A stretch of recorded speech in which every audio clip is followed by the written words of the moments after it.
friends, it's Christy. Welcome to day 6 of my 2018 holiday card series. Today I'm making a card using some images from Avery Elle.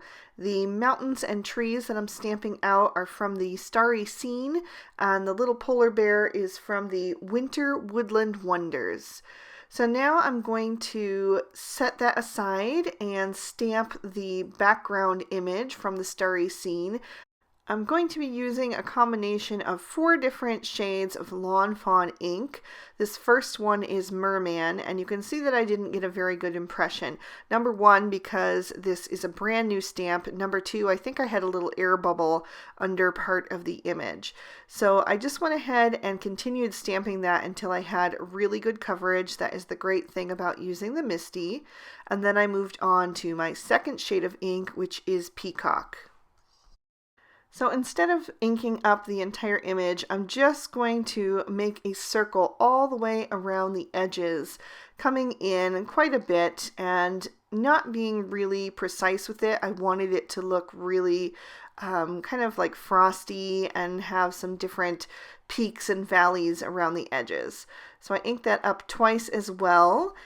And then I actually decided to skip the third shade, which was Fish Tank, and move straight to the fourth, which is Blue Jay. And this will have a nice, really dark blue kind of halo around the outside edges. So again, I'm going to ink that up twice just so I can get some variation in, the way that it stamps down around the edges. And then I'm going to set this panel aside to dry and move on to our coloring. So the images were stamped down with Memento Tuxedo Black ink on some Copic friendly cardstock. I personally use the Spectrum Noir Ultra Smooth Premium White, but any Copic friendly cardstock will work. And I'm going to start with my little polar bear. I'm using some warm grays for her. I'm using W00, W1, and W3. I'm starting with that W3 and laying in my shadows, especially under her scarf and between her legs so that there's some clear definition. I'm also going to use it to kind of draw in some different areas like around her tail and on that back paw, just to make those stand out a little bit more. Then I'm going to come in with my W1 and soften up that W3. I'm going to stick really close to the shadowed areas right on the edges. I don't want her to end up looking gray. So once I finish with that, I'm going to grab my W00 and flick that color into the white and kind of let it fade off. On her head, it's going to fade off towards the tip of her nose since she's looking skyward, so the light would be falling there. And on the bottom half of her body, it's going to have the highlight on her hindquarters since the light would be reflecting off the snow. Then I'm going to also grab my colorless blender and just soften that even further so that she really has some nice white highlighted areas. While I have my markers out, I'm going to also color in the snow peaks on my mountaintops. I'm just adding very little shadow with the W3 towards the bottom edge and then blending up with that W1. Again, they're pointing skyward, so the light would be hitting at the top most areas, so I want that to be the lightest. So I'm going to blend up with the W00 next, and then once again I'll also bring in my colorless blender and make sure that those tips look very white. For my mountains, I just wanted to do something different today. I typically see people color them brown or gray or sometimes even purple, but I just wanted something a little bit different today. So I decided to go with some turquoise colors. I'm using BG10 and BG11. I started with the BG11 towards the bottom and flicked in an upward motion so that it would have the shadow down that way, and then I'm coloring in the top half with the BG10. These are very similar shades, so I will go back in with that BG11 and add a couple more layers and, just let that kind of soften up into the BG10. For the bear's scarf, I wanted to go with red so that there would be a nice bright pop of color somewhere on the card because it is going to be predominantly white and blue.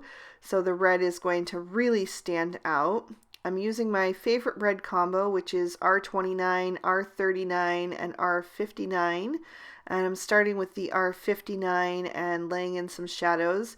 I'm being really careful to just use the very tip of my marker so that I can get into those small little areas and not get too overwhelmed with the dark color. And then I'm going to come in with the R39 and pull that out a little bit more. And then last I'll bring in the R29, which is really nice and bright, and I'll fill in everything that remains. Polar bears are also one of my absolute favorite animals, and I think this one is drawn so adorably. I used RV10 to give her a little rosy cheek. And then I actually flipped my paper upside down so that I could color in my Christmas trees. I wanted to do a different technique today. I wanted to flick the color on, and I find that I'm best at flicking away from me. So you may just want to switch your paper around, try different directions, and see what's comfortable for you. So I'm using G20, G21, G24, and G28, and I started by giving it a complete layer of the G20 just so there would be something underneath and not just white. And then I came in with my G21 and began to flick in some color right up under the previous layer so that there's some nice shadows. I'm going to color the smaller tree in exactly the same way, still using that G21. And then I will switch to the G24 and add a little bit more depth with that shade. Again, being very careful to just use the very tip of my marker and not a lot of pressure. I'm just using really soft flicking motions to kind of get as thin of lines as I possibly can.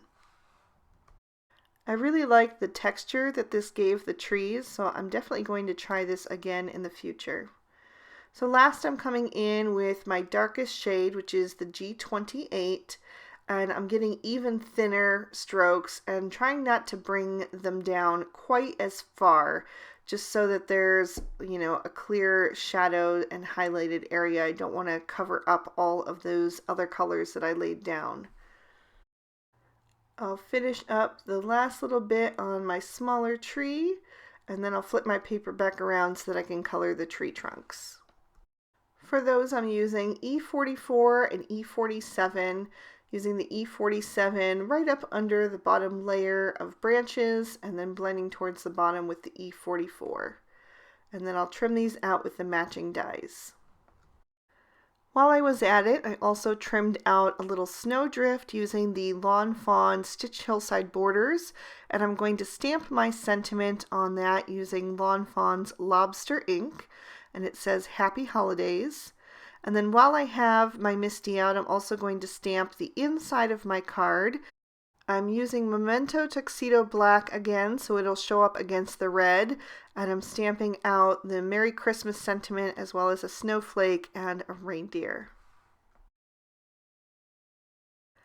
I've die cut the Starry Scene background out of some plain white cardstock, and I'm going to adhere my little mountain range to the back of that with some Tombow Mono liquid glue, so it's going to stick up into the window opening. Then I'll flip that over and add some Scotch 3M foam tape all over the back of that panel. I'll peel off the release papers, and then I'm going to line that up over my background, which I trimmed down just slightly so that it didn't hang over any of the edges if I didn't get it lined up perfect. So now that starry background is going to be recessed just a little bit. I'm going to add my snowdrift right over top of the bottom of the card, and then there was a little bit of excess, so I did flip that over and trim that off so it was flush with the rest of it. And now I'm going to go ahead and adhere my images. I'm starting with the larger tree, and that is going to go down on the left hand side. I'm just tucking that into the top of the snowdrift. and then the polar bear is going to go right in front of that, kind of accenting the sentiment. And then I'll take my little tree and I'm going to add that over on the right hand side. Then I can grab my card base and flip over the focal panel. I'll add some more liquid glue to the back of that and just line that up perfectly with the edges of the card front.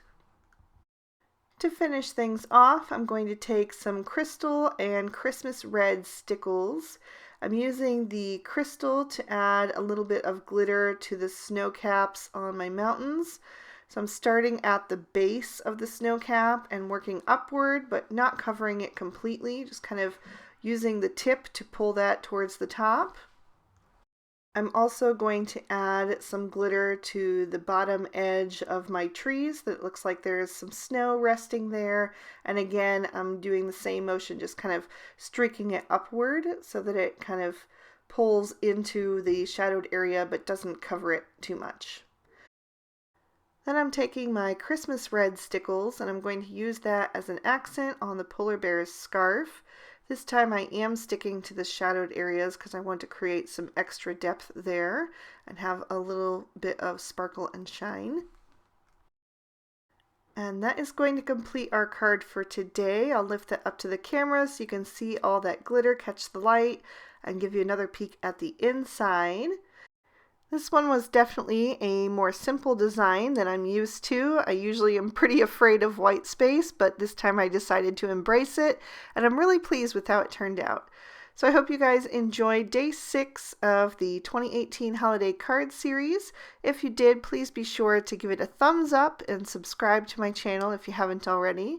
You can also leave me a comment down below. I love to read your feedback. Here's 2 more videos from previous years of holiday card series. If you want to keep watching, you can go ahead and click on either of those. I hope you all have an amazing day. Thanks so much. Bye-bye.